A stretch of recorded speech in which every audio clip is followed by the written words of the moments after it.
Hello. Good afternoon. The Secretary General will update you on today's ministerial, and then he'll have time for a couple of questions. Good afternoon. Defense ministers met today in the nuclear planning group. Our security environment continues to deteriorate, so our consultations are essential to ensure that NATO remains a credible nuclear alliance as long as nuclear weapons exist, to preserve peace, prevent coercion and deter aggression. Today, allies also signed an agreement to establish a NATO Innovation Fund. I expect this fund to invest €1 billion with innovators across the alliance working on emerging and disruptive technologies. New technologies are reshaping our world and our security. NATO's new Innovation Fund will ensure allies do not miss out on the latest technology and capabilities that will be critical to our security. The NATO Innovation Fund is one part of a bigger picture. In tandem, NATO is building a defense innovation accelerator for the North Atlantic, what we call DIANA. As part of DIANA, allies are committed to provide a network of technology test centers and accelerator sites across the alliance to better harness civilian innovation for our security and strengthen the technological bond between Europe and North America. We need to ensure that allies are able to operate the different technologies seamlessly between their forces and with each other. At this ministerial, we also took another important decision for NATO's adaptation. Allies have agreed our first artificial intelligence strategy. It will set standards for responsible use of artificial intelligence in accordance with international law. Outline how we will accelerate the adoption of artificial intelligence in what we do, set out how we will protect this technology and address the threats posed by the use of artificial intelligence by adversaries. We also met our close partners Finland and Sweden and the European Union. NATO-EU cooperation has already reached unprecedented levels. In cyberspace, we exchange information on threats and vulnerabilities in real time. In the Aegean Sea, our maritime mission works with the EU to implement their agreement with Turkey. And in Kosovo, NATO troops stand shoulder to shoulder with the EU diplomats to bring peace and stability to the region. I hope to strengthen our cooperation in other areas such as military mobility, resilience, emerging and disruptive technologies, and the security impact of climate change. I look forward to a new joint declaration on NATO-EU relations, which will set out areas for future cooperation. We must ensure that our approach to security remains coherent. I welcome the EU's increased efforts on defense. NATO has been calling on European allies to invest more and provide more high-end capabilities for many years. But these efforts should not duplicate NATO. What is needed is more capabilities, not new structures. Our transatlantic alliance remains the bedrock for our security, and Europe and North America will continue to stand strong together in NATO as we face a more competitive world. And with that, I'm ready to take your questions. Okay, we'll go to the middle of the third row, AFP, I think.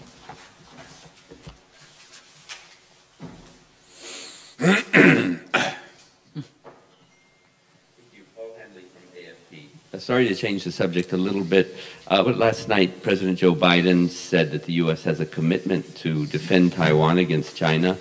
Are your members concerned that NATO could be dragged into a conflict at the U.S. based on a U.S. commitment like that? Also, I will not speculate about hypothetical situation. I think what is important now is to reduce tensions in the area. And if I started to speculate, I think I actually will contribute to the opposite. So we should solve all disputes and differences and disagreements in the region by political and diplomatic means. Vegi? Thank you. Mrs. Secretary General, you said yesterday that Norway's new approach to enter meetings on the nuclear ban treaty, they would be addressed in today's meeting. So what can you tell us? Well, I will not go into the details of our internal discussions, but we had good and constructive deliberations today, covering a wide range of nuclear issues, our nuclear posture, and also including the ban treaty. And it is important that the allies consult, especially on these issues, because they are of such great importance for all allies. And the importance of consultations was very much underlined during the meeting. Okay, we'll go with them. Mikael Hem, Norwegian Defense News. Yesterday, Vladimir Putin said that Lloyd Austin's recent visit to Ukraine opened up for NATO membership, and that would be a threat to Russia. Should he be worried about that? No, partly because NATO is a defensive alliance, and partly because it is for Ukraine and 30 NATO allies to decide when Ukraine is ready to join the alliance.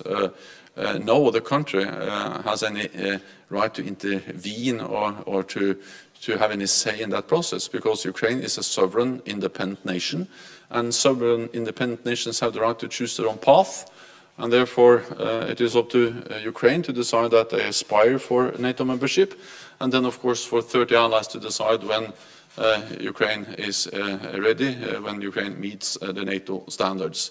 So the enlargement of NATO over the last decades have actually contributed to peace, stability throughout Europe, and therefore there is no way that Russia should be afraid of or have any right to try to veto or to stop any sovereign nation for joining from joining the alliance. Okay, NPR Deutsche Welle. Hi, thank you very much, Terry Schultz.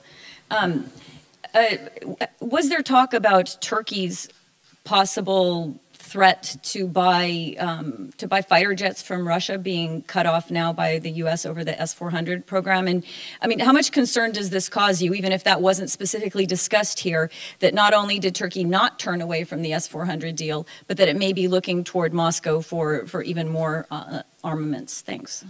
So this was not an issue discussed in this meeting. I have and NATO allies have many times underlined that, of course, defense procurements are national decisions. What matters for NATO is that new capabilities are interoperable with NATO, and as I've stated before, the S-400 is a Russian system, not something we can integrate into the integrated air and missile defense systems of NATO, and it's not interoperable with NATO defense systems. That has been the message, and therefore we also looked into how we can support efforts to find alternative systems, and this work continues. Defense News. Thank you. Joe Gould, Defense News. On nuclear issues, President Biden indicated before taking office he believes the sole purpose of the U.S. nuclear arsenal is deterring or retaliating against a nuclear attack. With the U.S. nuclear posture review underway, what are allies saying about a potential sole purpose or no first use policy? Would that be wise? And what new nuclear investments were discussed? Thank you. Well, at the meeting in the nuclear planning group, we discussed a wide range of issues, and I think this group and this format is important because it demonstrates that NATO is the platform where allies can consult on these issues, which are important for all allies. And declaratory policies and the U.S. nuclear policy review, of course, matters for the United States, but it matters also for all allies, for the whole alliance. And that's exactly why we need to consult, and that was the main message on all these issues, that we need to consult, we need to to develop common positions and speak with one voice, because what matters is that we remain strong and united on all issues, but especially when it comes to nuclear issues. So allies welcomed that Secretary Austin updated and consulted with allies on this issue. And I also know that Secretary Austin will be here after me, so of course he can then say more about what he said. But allies agreed, and we welcome that. We will continue to consult on a wide range of issues, including the nuclear posture review. Süddeutsche Zeitung. Secretary General, a quick follow-up on that from a German perspective. Two of the three parties that are currently negotiating to form a government have in the past called for the withdrawal of used tactical nuclear weapons from German soil. The third party, the Liberals, had a foreign minister 10 years ago who already tried to do this once. What effect would it have if the German government would, the new German government, would call on the withdrawal of used tactical nuclear weapons from Germany? As it's not for me to go into those negotiations, but what I can say is that the nuclear sharing arrangements in NATO, they are important for the whole alliance, and especially for European allies, because that is a way to ensure that we all are part of NATO's nuclear deterrence, that European allies have a say, that they sit around the same table and are able to also take a responsibility, but also have a say when it comes to how to develop NATO's nuclear deterrence. NATO's goal is a world without nuclear weapons. But as long as other countries retain their nuclear weapons, we will remain a nuclear alliance. Because we don't believe that a world where Russia, China, and countries like North Korea have nuclear weapons, and we do not, is a safer world. The European nuclear, or the NATO nuclear sharing arrangements also is a tried and tested structure. It's a way to have command and control and actually have all allies on board when it comes to something which is of great importance for the alliance. So NATO has many times stated clearly the importance of this, and that remains my position and the position of NATO allies as we agreed in June at the NATO summit this year. Politico. Thanks very much. David Hersman with Politico. I wonder if you could update us on, after your conversations with the EU, about the status of the new NATO-EU declaration. We know that France, in particular, among allies, is calling for much more concrete demonstrations of partnership, not just statements. At the same time, you mentioned the importance of the nuclear planning group, and we know that France does not participate in the nuclear planning group, and yet is now the only EU nation with a nuclear arsenal. So does that diminish the value that you see in the nuclear planning group? Thank you. No, the nuclear planning group remains important, and it's a French decision to not be part of that, and they have not been part of that for many, many years. So that has not changed. We have 3 nuclear powers in NATO. The United States, the United Kingdom, and France, and then 2 of them are part of the nuclear planning group with the rest of the allies. And then it's a French decision that they don't want to be part of that. And of course, that's a decision we fully respect. But nothing has changed recently regarding that status and the way France is contributing to NATO also when it comes to nuclear deterrence. I think it is very important that we now are working on a 3rd joint declaration between NATO and the European Union. I had the privilege of agreeing to the 2 previous declarations with President Juncker and President Tusk back in 2016 and 2018. And I welcome now this opportunity to also work with on a new or 3rd joint declaration with President Ursula von der Leyen and President Charles Michel. These declarations are important because they shape the framework for our cooperation. Then there is a lot of follow-on work, and we also identified a lot of areas as a follow-up of the previous declarations, like, for instance, military mobility, maritime security, cyber, hybrid, and many other areas where NATO and the EU are working together. We do a lot together. I mentioned, for instance, Kosovo, where NATO soldiers support the efforts of European diplomats or EU diplomats. The Aegean Sea, where we have the NATO naval deployment or presence, and of course cyber, where we share real-time information, and many other areas where we work together. So I think the time has come to make a third declaration, to update, to set out the ambitions for how to further strengthen NATO-EU cooperation. We share the same values, we share the same challenges, we share the same neighborhood, and of course to a large extent we also share the same members. More than 90% of the people living in the European Union, they live in a NATO country.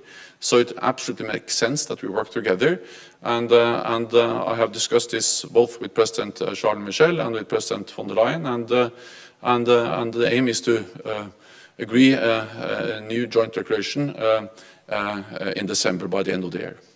We have time for two very quick questions, one in the room here, gentleman in the middle, and then we'll try to take one last online. So. Lucas Tomlinson, Fox News.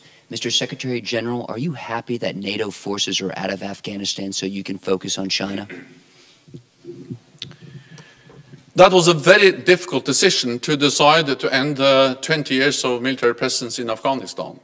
But we made it together after extensive consultations. The alternative was to continue to stay in an open-ended military mission and risking more violence, more casualties, and also most likely we would have been forced to increase the number of NATO troops. Then, of course, what has happened in Afghanistan is a tragedy for the Afghan people. And it's heartbreaking for all of us who have supported Afghanistan for all these years. Now we are consulting NATO allies and partners on how we can continue to hold the Taliban regime accountable for what they have promised on terrorism, not to make Afghanistan a safe haven for international terrorists again, what they have promised on human rights and also on safe passage. We continue to work on how to get people out. NATO allies, of course the United States, but also other NATO allies, were able to evacuate more than 120,000 people. NATO played a key role with our civilian presence at the airport, coordinating efforts. And we're also now working on resettling those Afghans who were able to get out of Afghanistan, and actually have made significant progress over the last weeks and days. And I also thank those allies who are accepted to resettle thousands of Afghans who have supported us in different ways and their families over the last years. Then, what we have seen in NATO over the last years is actually a fundamental shift. Where we are now refocusing our efforts on collective defense to respond to a more competitive world, state-to-state rivalry, and that of course includes the rise of China, which is fundamentally changing the global balance of power. And in parallel with that, we have gradually reduced the resources, the soldiers, the personnel we have in missions beyond our borders, like for instance Afghanistan. But this actually started before the latest decision to end our mission, because not so many years ago we had more than 140,000 troops in Afghanistan. Then a year ago it was like around 10,000, and now it's 0. So there has been a development over at least since 2014, where we have significantly increased our military presence, readiness in Europe, with the new battle groups in the eastern part of the alliance. We're tripling the size of the NATO response force to more than 40,000, increasing defense spending by all allies, all European allies and Canada, and investing in high-end military capabilities, collective defense, investing in technology, resilience, the new innovation fund we established today. All of this is part of a broader fundamental shift of the alliance, where we focus more and put more efforts into collective defense to respond to a more competitive and more dangerous world. And that's exactly why NATO is changing, because the world is changing. One very quick, I'm sorry, we have one very final question online from Radio Television of Montenegro. Ivan Mijanovic. Thank you very much. Actually, I have a question about alleged mistrust in Montenegro as a NATO partner. There were some allegations that during NATO summit in June, there was unofficially said that the alliance should not share all the information with the new government of Montenegro because of the influence that Serbia and Russia have on it. So could you confirm this? Were there any concerns about information sharing with Montenegro? Thank you very much. So Montenegro joined NATO not so many years ago, and Montenegro is a highly valued ally. Montenegro contributes to our shared security in many different ways, and I also appreciated the presence of the Defense Minister of Montenegro at our meeting yesterday and today at the NATO Defense Ministerial meeting here in Brussels. NATO has very strict security protocols on, for instance, sharing of information. I cannot go into the details about these protocols, but I can just assure that we are able to share information in a secure and safe way. Thank you very much. This concludes this press conference. Have a good afternoon. Thank you. Thank you.